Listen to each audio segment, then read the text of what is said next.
O Brasil alcançou um marco muito preocupante na economia nacional, com 48 milhões de pessoas recebendo atualmente o Bolsa Família, enquanto apenas 39 milhões possuem emprego formal com carteira assinada no setor privado, segundo os números que foram divulgados pelo IBGE relacionados a novembro de 2025.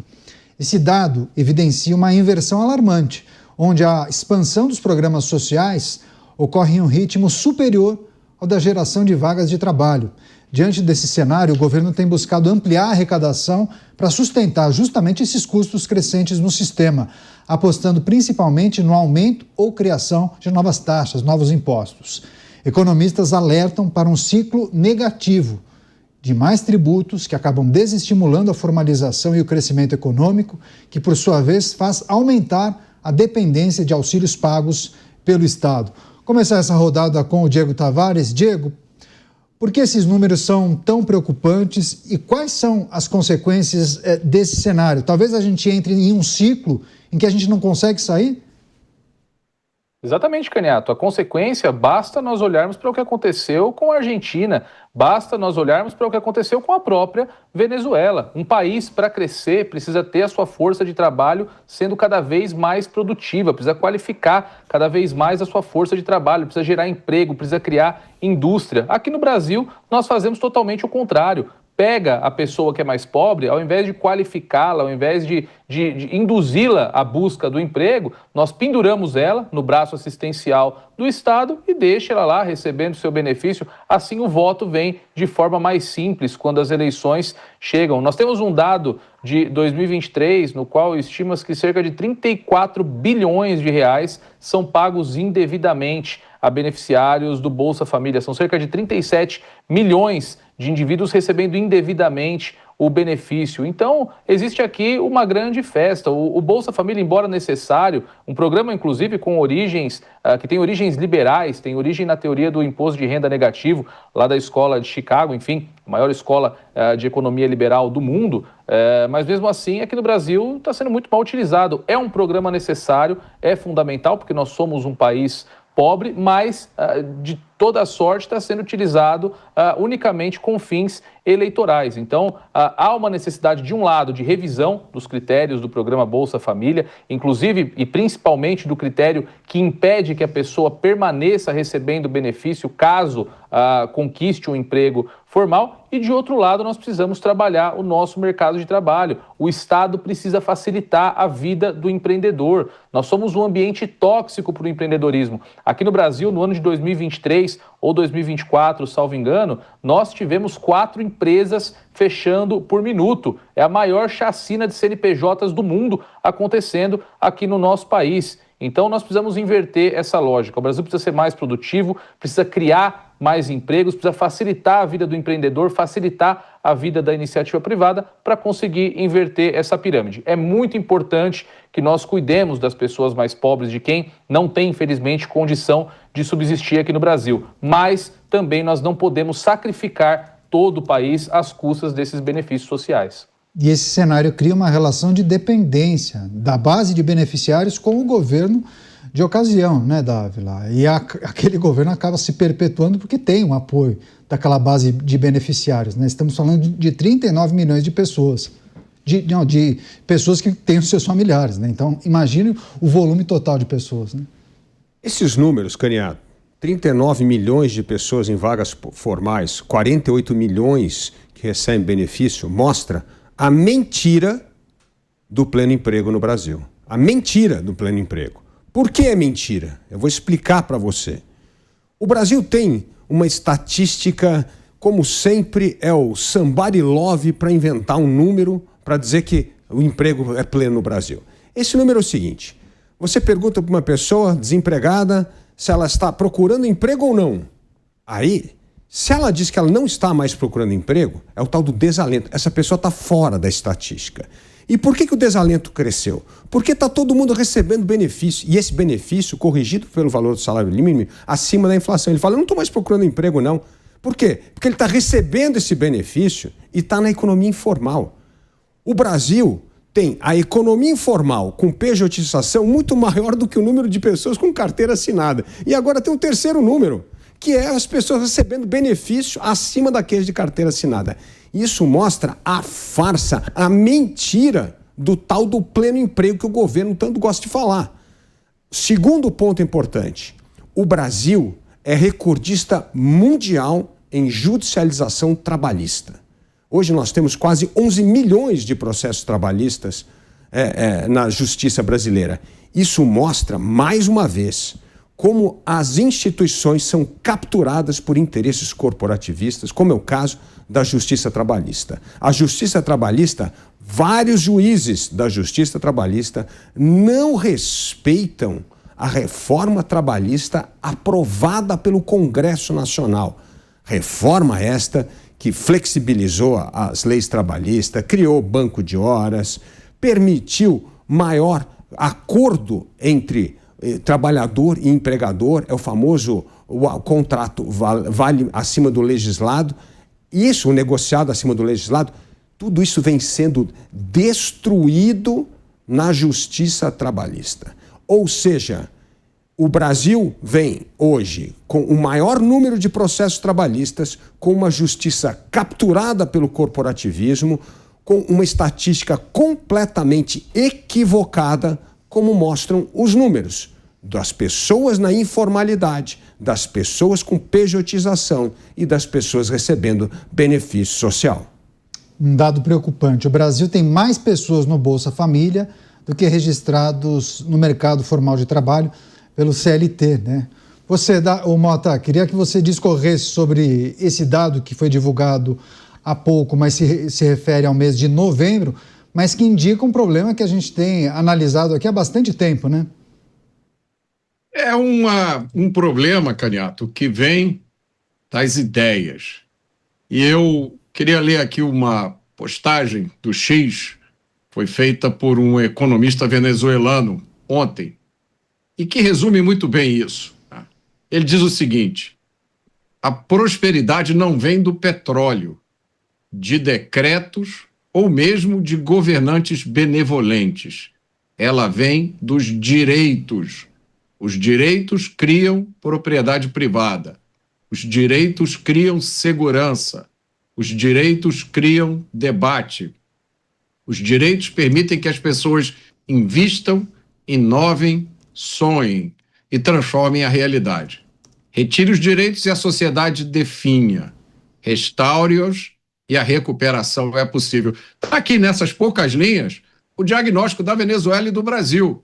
A Venezuela é hoje e o Brasil está caminhando para ser uma sociedade onde os direitos fundamentais são totalmente desrespeitados. Em compensação, o governo vai te dar uma bolsinha para você não morrer de fome, para você ficar ali todo mês esperando o caraminguá que vem do governo, quando você mesmo poderia estar ganhando a sua vida, quando você mesmo poderia ser próspero, quando o brasileiro, o venezuelano, poderia ter um padrão de vida igual ao padrão dos Estados Unidos, onde praticamente todo mundo é classe média. 70% dos americanos considerados oficialmente abaixo da linha da pobreza têm no mínimo um carro.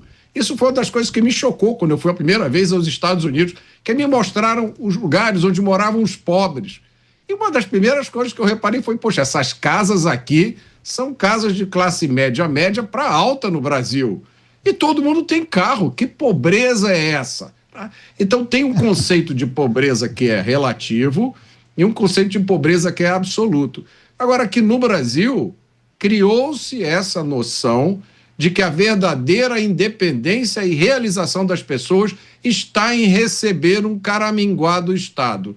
É lógico que quem está no comando do Estado fica muito feliz, tá? Porque se apropriam da maior parte da riqueza, dão de volta um caraminguazinho para o brasileiro e todo mundo acha o Estado muito bonzinho.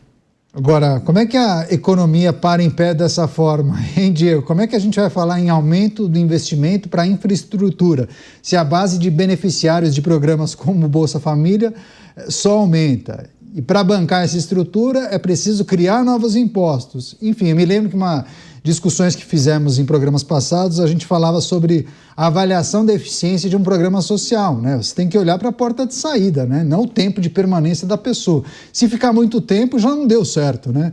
Enfim, mas qual é o governante que vai ter coragem de usar a caneta para, se não acabar, pelo menos mudar os parâmetros de concessão desses programas, hein? Olha, Caniato, no Brasil nada é tão permanente quanto uma política pública temporária. Por aqui o que a gente vê realmente é um aproveitamento da estrutura estatal para que, de fato, as pessoas fiquem ali submissas àquilo que são as melhores ferramentas para que o governo capitalize do ponto de vista eleitoral. Realmente aqui não há nenhuma preocupação em retirar as pessoas do Bolsa Família. O dado que eu trouxe há pouco retrata isso. Ora, 35 bilhões de reais em um país que tem tantos problemas com as contas públicas, que enfrenta um déficit recorde nas suas empresas estatais, que enfrenta um rombo recorde em relação à dívida PIB, 34 bilhões de reais são pagos anualmente de Bolsa Família de forma indevida. E só para corrigir o dado aqui, são cerca de 5 milhões de pessoas recebendo indevidamente o Bolsa Família no nosso país. E como eu disse, não há nenhum incentivo para que as pessoas saiam desse tipo de benefício. Eu me lembro nas eleições de 2018, quando o Bolsonaro já se encontrava pontuando bem nas pesquisas, a grande crítica que os adversários da esquerda faziam a ele é que, se eleito, ele acabaria com o Bolsa Família. E isso gerou uma espécie de pânico coletivo até o momento em que a campanha de Bolsonaro foi pautada sobre isso. E ele teve que dizer que manteria o benefício. E o próprio Bolsonaro, já como presidente, no ano eleitoral, na disputa pela reeleição, que ele acabou perdendo para o atual presidente da República, também o benefício, o Auxílio Brasil, o auxílio que foi dado aos caminhoneiros e taxistas, foi a grande tônica daquela eleição, considerando o cenário de pandemia. Então, acho que é até um pouco cultural do brasileiro esperar por esses pacotes de bondade quando as eleições se aproximam, quando nós estamos aí na única oportunidade que nós temos de fazer a auditoria dos nossos dirigentes, que é quando vamos entregar o nosso voto na urna. Respondendo objetivamente a sua pergunta, a economia não para em pé dessa forma. O Brasil é um carro acelerando rápido para o abismo. As estimativas que se fazem no mercado é de que em 2027 nós não teremos dinheiro para fazer nada além de custear o Estado, além de pagar essa máquina pública caríssima e ineficiente que nós temos e sustentar esses pacotes de bondade que foram concedidos ao longo das últimas décadas ao povo brasileiro e que, infelizmente, escravizou o eleitor e principalmente o eleitor mais pobre, que não consegue ver uma realidade fora desse tipo de recebimento para sobreviver. E aí eu nem culpo aqui o eleitor nesse sentido, porque nós não vemos também, de outro lado, nenhum esforço para que o nosso país cresça, para que ele se desenvolva, para que nós tenhamos uma classe de pobres, como o Mota disse, com acesso a bens básicos de consumo, como um carro, como uma casa, como um bom alimento no seu refrigerador. Então, realmente, é um ciclo muito terrível, muito, enfim, desumano, no qual o nosso país se encontra aprisionado. E como apresentar essa dificuldade para aqueles que recebem o Bolsa Família, indicando, inclusive, que o tal benefício poderia acabar em breve, hein, Dávila? Esse é um desafio, né, para aqueles que querem chegar na cadeira de presidente, por exemplo. Não, primeiramente, o objetivo não é acabar com o Bolsa Família, é ter remodelar, talvez? Sim, mas ter uma porta de saída para o programa, para a pessoa não ficar dependente o tempo inteiro. Existem vários modelos. Por exemplo, nos países escandinavos tem um modelo que eu acho fantástico. A pessoa recebe o benefício, quando ela perde o emprego, ela continua recebendo o benefício durante 1 ano, mas ela é obrigada a fazer curso de requalificação profissional, ela não pode recusar mais de 3 ofertas que ela receber de emprego. Tem uma opção de coisas, e isso faz com que você tenha a oportunidade de se preparar, requalificar, voltar ao mercado de trabalho e até conseguir uma posição que remunere melhor, porque você volta mais preparado e treinado. E não faz com que você possa recusar ofertas de emprego. Então esse é o primeiro ponto. Tem um dos maiores especialistas nesse estudo é o professor Ricardo Paes de Barros. Tem vários estudos mostrando como é possível fazer uma porta de saída inteligente. Então não é acabar com o programa, é encontrar formas de fazer essa porta de saída. Se é qualificação profissional, se é a questão de ofertas de emprego que você não pode recusar mais de 3, tem vários modelos. O importante é ter em mente que é preciso porta de saída. Segundo ponto fundamental, Caniato, nós precisamos de uma legislação trabalhista que estimule a formalização do trabalho. Hoje, no Brasil, nós temos a pejotização e o mercado informal porque contratar pessoas pela CLT é caro para a empresa E o trabalhador fica com pouco no bolso, porque é muito descontado do governo. Então nós precisamos ter uma legislação trabalhista de acordo com a realidade que nós vivemos. Foi justamente neste caminho que o Congresso Nacional aprovou a reforma trabalhista, que é sabotada pela Justiça do Trabalho. Então, assim, nós precisamos ter uma lei normal. E aí o que o governo faz? Ao invés de ajudar a criar essa lei normal, quer voltar, recuar no tempo. E isso fez com que nós tenhamos novamente 11 milhões de processos trabalhistas, que era o número que nós tínhamos antes da reforma trabalhista. E para agravar ainda mais, aumentar o custo de contratação, o governo vem com essa ideia esdrúxula, péssima, terrível do 6x1. Ou seja, quer remunerar mais o descanso do que o trabalho e aumentar e manter o salário. É um negócio inacreditável. Nós estamos indo na contramão da formalização do trabalho. Quanto menos trabalho formal nós tivermos no Brasil, maior será a dependência das pessoas de programa social. O que nós temos de fazer é um choque de verdadeira mudança na legislação trabalhista. Fazer com que contratar pessoas formalmente custe mais barato, que o trabalhador fique com maior parte do salário no seu bolso, que não ficar tendo 1000 descontos para dar para o governo. E nós precisamos acabar com esta judicialização de questões tributárias, que isso só faz com que aumente a insegurança da contratação e a insegurança do trabalhador. Formalização de trabalho é a forma pela qual nós vamos começar a fazer esta revolução de gerar emprego de verdade e não com estatística de mentirinha. Pois é, o Dávila menciona um tema que certamente vai ganhar corpo, né, e deve dominar parte dos debates. Hugo Mota, inclusive, no final do ano passado, viu, Mota, disse que a Câmara deve discutir o fim da escala 6x1 com equilíbrio e sem ideologia. Me lembro muito bem dessa frase, enfim. O que é preciso considerar em relação a essa pauta, que é importante para o governo federal, vai se utilizar disso, caso aprovada, para potencializar os debates no período eleitoral, mas acaba espremendo, pressionando ainda mais o empresário, né, Mota? Eu tenho a impressão que muitos políticos usam essas pautas como ferramenta de chantagem, Caniato. Então, o cara coloca isso aí, olha, vai para votação no Congresso. Talvez fosse bom a gente conversar, né? Eleição está vindo aí. Não, vamos tomar um café. Eu não tenho dúvida nenhuma que boa parte dos políticos sabe da ameaça que um projeto como esse representa para a economia, mas conversar não tira pedaço, né? Agora, essa história do Estado de bem-estar social, do Estado que se propõe a dar tudo para as pessoas, isso não é um desafio só do Brasil. O Reino Unido enfrenta esse problema há muito tempo. Já no Reino Unido, há várias gerações de pessoas que dependem do Estado, recebem dinheiro para comer, recebem casa do Estado. Os Estados Unidos também tem esse problema. Acabou de acontecer um escândalo grande agora no estado de Minnesota. Parece que o governador de lá não vai nem concorrer por causa disso. Um escândalo de imigrantes que estão... milhares de imigrantes que entraram já recebendo benefícios através de fraude. Então isso é um desafio para todo mundo. Agora, aqui no Brasil, isso é aumentado, esse desafio, por essa narrativa dominante da esquerda, né? De que o Estado tem que ser o resolvedor último de todos os problemas. Isso é uma coisa que nós aprendemos desde criança. Qualquer problema que você tem, você vai pedir para que seja feita uma lei, ou para que o Estado crie um programa, ou para alguém dê algum tipo de bolsa. Então, eu acho que o primeiro passo para a gente sair dessa situação, que, repito, é um desafio para todos os países do Ocidente, é mudar as ideias. Começa pelo nosso sistema de ensino. Por aí, primeiro temos que mudar as ideias para depois começar a mudar essa realidade.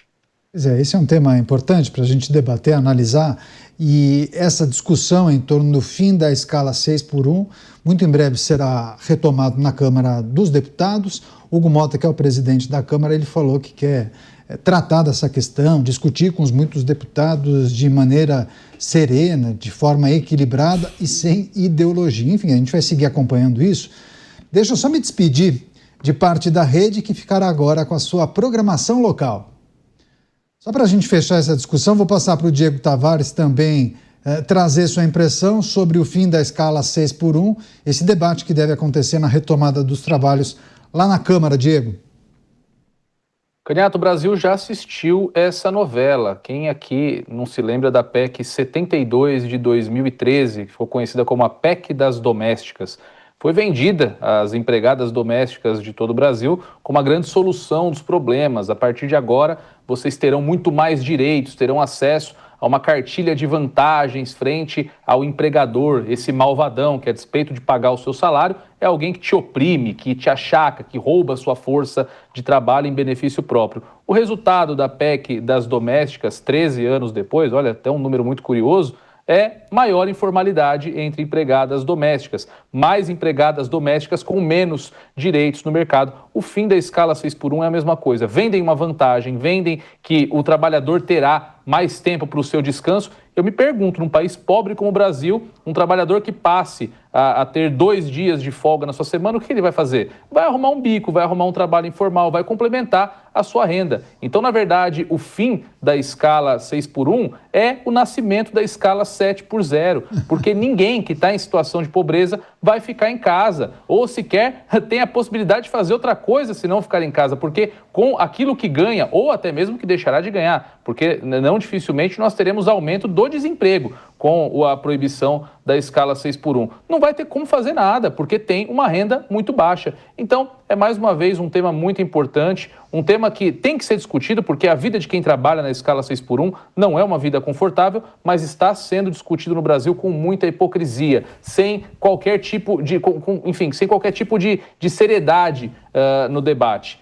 É muito fácil citar países onde a escala 6x1 não existe mais, sem analisar o que esses países fizeram, sem analisar como esses países qualificaram a sua força de trabalho para isso. Então, é um debate que ocorrerá, é uma pauta cara ao governo, tem fortes chances de ser aprovada, porque, novamente, diante da popularidade da pauta, nós já acompanhamos isso na isenção de imposto de renda até R$5.000. Dificilmente, diante dessa popularidade, os parlamentares se colocam contra, mas eu que não sou parlamentar e tenho liberdade aqui na Jovem Pan para falar o que eu acho, deixo aqui o aviso. Essa PEC não é um bom caminho para o Brasil. Vai aumentar a informalidade, vai aumentar o desemprego.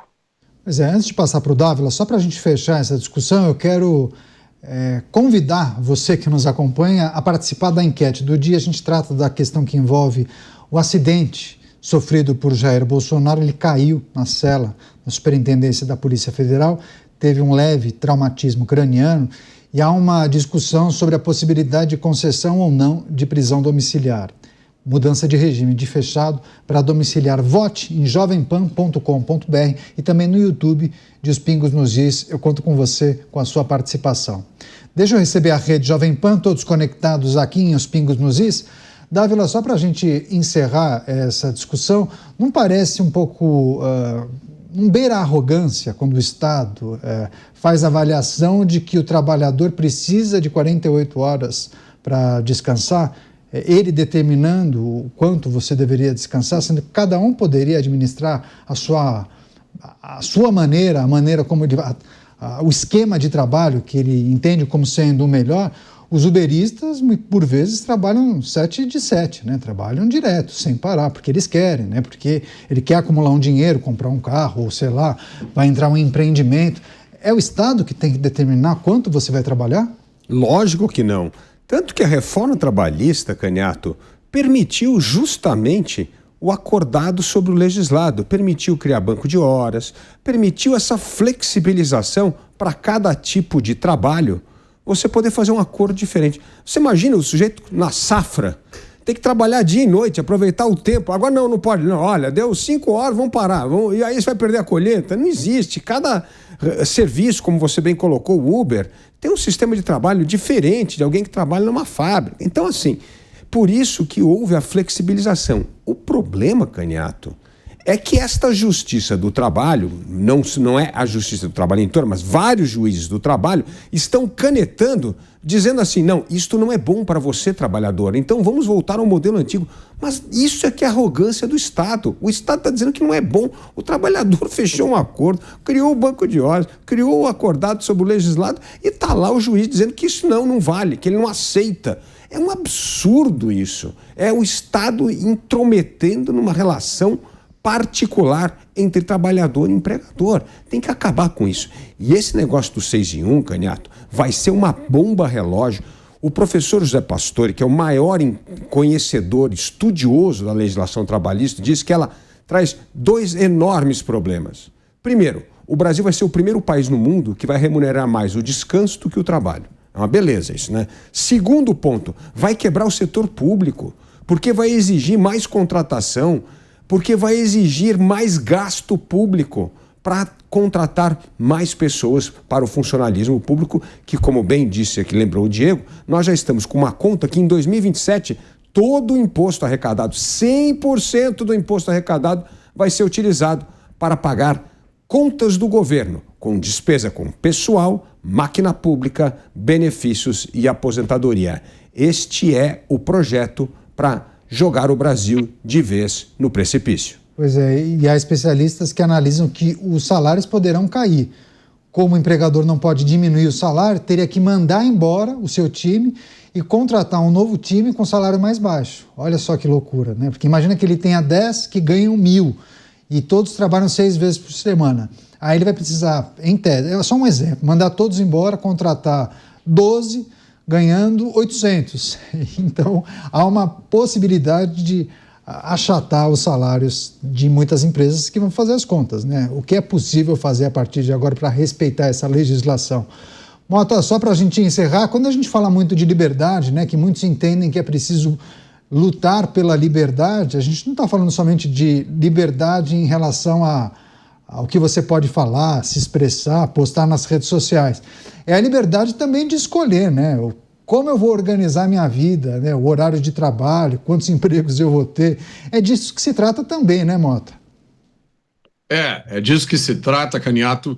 E liberdade é uma coisa muito difícil de você explicar para quem nunca foi livre, para quem sempre viveu num país cheio de regras, cheio de leis, cheio de extração de riqueza, onde quase a metade do que você ganha vai para o Estado.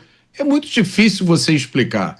Mas existe uma forma do brasileiro entender isso. É quando ele vê alguém que foi embora do Brasil para os Estados Unidos, né? Às vezes numa situação ilegal, para entregar pizza, para fazer faxina. E poucos meses depois, essa pessoa está morando numa bela casa, tem um automóvel, está levando um padrão de vida de classe média ou até classe média alta aqui no Brasil. Então, eu acho que essa é a explicação mais rápida que a gente pode dar. O Brasil é um país tão maravilhoso, cheio de 13º, férias, CLT, carteira assinada, agora escala 6x1, mas dá para o brasileiro uma chance dele ir embora para os Estados Unidos e 99% da população aceita.